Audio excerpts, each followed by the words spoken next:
Running really is a sport for all. You lace up your trainers and you get out there, and you put on some clothes too, otherwise it's just weird. And in this video, I'm going to try and save you the heartbreak of injury, whether you're a beginner or not, by looking at the best elements of the techniques of some of the world's best athletes and some of my favourite running YouTubers. I'm going to give you the tools you need to spot a fault in your own technique or others to make sure that it doesn't lead you on the path to injury and gets you running more efficiently, faster, and ultimately happier, which is the overall aim of this channel. So why don't you just go ahead and click subscribe right now, and I'll tell you what, if you do, I'll buy you a caramel shortbread. And let's just quickly talk about the technique points that I'm going to give you in general and why you should take them with a pinch of salt. And I don't mean what I'm about to tell you is absolutely pointless, otherwise you'd turn off now. There is a point to it, trust me. But what I mean is that if you have been running for a long time, and if you haven't picked up any injuries, then probably, even if you've got not a perfect technique, it's alright. It works because your body works for you. There's no one perfect technique. There is just the perfect technique for you. So really, if you feel like you might be able to go a little bit faster with a little bit of help, or you are picking up injuries all the time and you're running, then this video is going to help you just get the best out of what your body can do without completely dramatically overhauling it and turning you into RoboCop. So I guess that leads us to technique tip 1. Let's start with my favourite technique tip, and maybe because it's as relevant to swimming as it is running, and I'm a triathlete, I don't know, but yeah, maybe that's a bit of a reach. The first thing to keep an eye on is limbs crossing the midline. So what direction do we want to move when we're running? Of course, it's forward, and anything that prevents all of our energy propelling us forwards needs to be looked at. So when I say limbs crossing the midline, I mean when your legs cross over that imaginary line down the centre of your body on landing. That means you switch from running forwards to running forwards and rotating sideways. And now your body is in a fight. On the one hand, the muscles want to drive you forwards, and on the other hand, they have to counterbalance all of that rotation that you're now causing from crossing that midline. Let's take a look at a couple of YouTubers who just happen to also be pro athletes. Take Gustav Iden here. Gustav is part of the Norwegian crew taking over the world.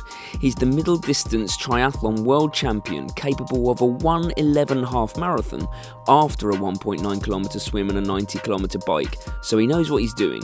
Gustav has a great example of a solid arm swing with no rotation across the midline. His arms drive him forwards and help with his balance and timing. Smooth. And another Norwegian super athlete is Jakob Ingebrigtsen, Olympic champion in the 1500 meters, and just look at how the legs are like pistons driving him forwards with no rotation. It's poetry in motion. So I studied injuries as one of my units at university in my degree, and my university lecturer always said to me, rotation is the root of all evil. I wouldn't quite go that far, but when it comes to running, I think perhaps she has a point. Really, all you want to do is focus on going forwards and nothing to do with side to side, because that just stops that forward momentum. But here's the caveat. You see, there are actually pro runners that go against this advice, and no more famous than Bridget Kosgei. If you look at this technique here, you can clearly see her arms are crossing the central line. Now, this is probably in response to something somewhere else in her body that she's doing, so her arms have to counterbalance that incredible force that she's putting through her body. But here's why it's a caveat. It works for her. She's not picking up injuries. If she was, she wouldn't be running. Take everything with a little bit of a view of, this potentially could help me, but if I'm not picking up injuries over the long term, then I'm probably okay. And once we've reduced the rotation, it's time to ensure that we're cushioning that impact. Running sends a lot of force up through the foot after contact with the ground, and if we're not maximising the use of the body to absorb that force, then we're on a cruise to Injuryville. What do I mean by that? Well, first of all, let's look at the greatest marathon runner of all time, Eliud Kipchoge.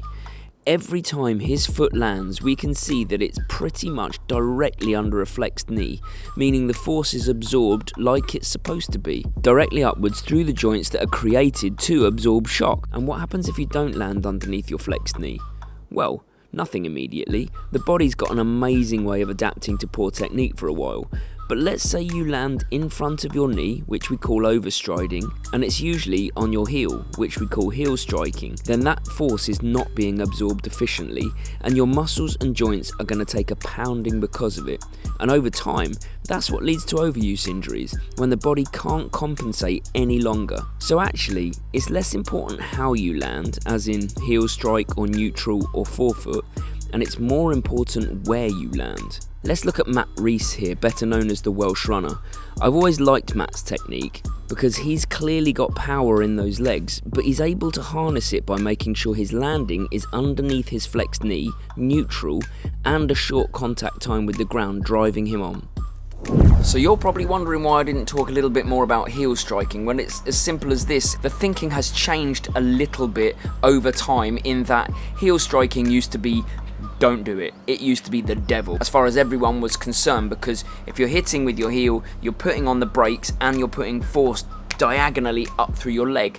And whilst that is still the case to some extent, it's probably more important that you focus on landing underneath a flexed knee, underneath cushioning the impact. And if you do that, chances are you probably won't be heel striking anyway. But to focus on removing a heel strike, if you strike gently on the heel underneath the flexed knee, underneath your center of balance, that's probably not time well spent. And it's the same with forefoot running. It puts a lot of pressure on your calves if you land on your forefoot. But again, if you're landing in the middle, chances are you're landing more neutrally than forefoot or heel strike. So we haven't focused on that too much. Now, we know what the limbs need to do, and we know where the foot is best landing. We now need to focus on the trunk, or the body. It makes sense to me that in order to move forwards, we want our body parts also moving in that direction. What happens if you lean backwards? You fall backwards. Well, think of your running in similar terms. Let's take a look at another of the greatest runners of all time with such a superb all-round technique, the Ethiopian great Kenenisa Bekele. Just take a look at how far he leans forward at the trunk. He's almost diagonal, every step naturally propelling him forwards. Now, I'm not suggesting that this technique is achievable or even safe for most of us. You need an incredible amount of flexibility and muscular strength to deal with the forward leans so aggressive. But if we looked at another friend, Ben Felton, known as Ben is Running, another powerful runner, 30 minutes for the 10k and 68 minutes for the half marathon. Just look at Ben's lean here. It's not as pronounced as Bekele, but it's a really nice line that pushes him forwards, but it also looks relaxed. So yes, we're looking for a forwards lean, but it doesn't need to be aggressive. Just enough to put our centre of balance in front of us and encourage us to move forwards. So if you're early on in your running journey, then it might not be very wise to spend too much time focusing on turning your technique into Michael Jackson in Smooth Criminal. It's just not needed. Think more about having a nice relaxed body position that's not too upright, not too tense, and certainly not leaning back. And you probably will lean forwards just a little bit, and that's sometimes all it needs. It doesn't have to be as aggressive as Kenenisa Bekele. Now, one of my favourite and lesser known tips is something that I got from this superstar here. Paula Radcliffe, arguably Great Britain's greatest ever distance runner, and no, I'm not talking about the crazy head bob, but by the way, it clearly worked, so they left it alone. I'm talking about the tension that Paula ran with, and it starts with the hands. Paula always said that she tried to imagine that she was holding a Pringle in both hands when she ran, and her aim was to not break the Pringles. This encouraged her not to clench her fists or run with tension. The tighter or more tense we are when we run, the less fluid we feel, the less smooth on the road, and it starts with the hands. Have you ever run clutching a phone? Same concept, only this time you're creating tension on just one side, which the body then has to try and counterbalance out somehow. Mary is the runner I always have in my head when it comes to removing the tension in her running. No matter what distance, for whatever reason, this struck a chord with her, and she tries to remove that tension in the hands in order to stay relaxed, and it works. Tension only serves to stiffen your movements and further stress already stressed muscles. Are Pringles known in every country? I'm sure they are. If you don't know what a Pringle is, it's just a crisp, a potato chip, depending on where you come from in the world. Everyone knows what Pringles are. That's madness for me to think otherwise, surely. Now, there is another good reason for trying to hold a Pringle or pretend to hold a Pringle between the thumb and the forefinger, and that is that also Psychologically speaking, this is quite closely linked to meditative practice, as in Zen and calm. And some psychologists actually teach people to, when they put their index finger and their thumb together, it transports them to a happier place. You can actually train yourself to take yourself to a calm place by doing this and link it. See, I'm on a beach in Fiji already.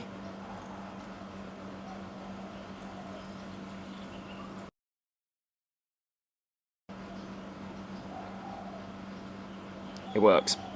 The final tip, although it's up for debate and I'll explain why, is to look at your cadence. That is to say how many times your foot impacts the ground in 1 minute. The previously accepted wisdom, which was arrived at by watching numerous pro runners, is that 180, that's 90 on each foot, seemed to be the sweet spot. And the reason cadence can be important is maybe not what you think. Many runners just think a higher cadence means faster running. And if we take a look at Seth Moore, for example, you'll see he's got a pretty punchy cadence, which clearly works for him because he's a 2:22 marathoner. But then let's look at the guy behind Seth in this clip right here. It's pretty much half Seth's cadence, and yet here he is running a very fast marathon along with Seth. Clearly they're very different heights, and taller runners tend to cover more ground per stride and have a naturally lower cadence. So there is no magical number, but it is still worth looking at your cadence, because the right cadence for you will stop you from overstriding, which is trying to cover too much ground in one go, and therefore reduce the wear and tear on your muscles and reduce the risk of injury. And let me be clear, I'm not saying just go out and increase your cadence. I'm saying it could be something that you could consider if you feel like you're overstriding. Just look at the insanely high cadence of 5k world record holder and Olympic champion Joshua Cheptegei. But as with Bekele, his whole body is set up to be able to do this. I literally couldn't move my legs this fast even if I tried. So take cadence with a pinch of salt. It should be just looked at as a way of potentially tweaking your running technique to avoid injury and maybe increase efficiency a little bit. So let's focus on turning your legs into Speedy Gonzalez, because if you're 6'6" and you're Andy Rayner, the Ford runner, then that ain't gonna happen. We're all different and we'll all have a different sweet spot, but really if we're looking to tweak our cadence, really we're looking to use it to reduce our chance of injury. And most smartwatches, most apps nowadays, most even heart rate monitors have a function that can tell you your cadence, so you don't have to count, you can see from your watch. I wouldn't be able to count past 5 when I'm running. So there we have it, 5 technique cues that you could use to try to help yourself if you continually get injured, or help someone else that you know that's running and keeps getting injured. You can pass this information on or even recommend this video to them. And let me give you 3 quick hits of information. The first one is our new line of merchandise is out. We've redesigned some t-shirts as well as the old stuff. We're really excited about it. So here is what it looks like, and the link is in the description for the video if you want to be a mess hat with merch. Secondly, you can find us all over social media. We are on Instagram, we are both on Strava, we are on Facebook, we are everywhere under the This Messy Happy banner. So have a look out for us and interact. And on Strava, it's Ben Bridges, Mary Bridges. And finally, I'm going to link you 2 videos, and the first one is a training plan which is from beginner to marathon, and you can jump on at whatever level you're at and take yourself to whatever level you want to be. It is a one-size-fits-all plan that can get you where you need to go. The second video that I'm going to link you is how you build endurance simply and safely. 7 top tips there to get you running for the long term, not just for a little while. I hope the video's been of use. If it has, like I said before, consider subscribing, but no hard sell from me. Thanks for sticking around. See you Sunday.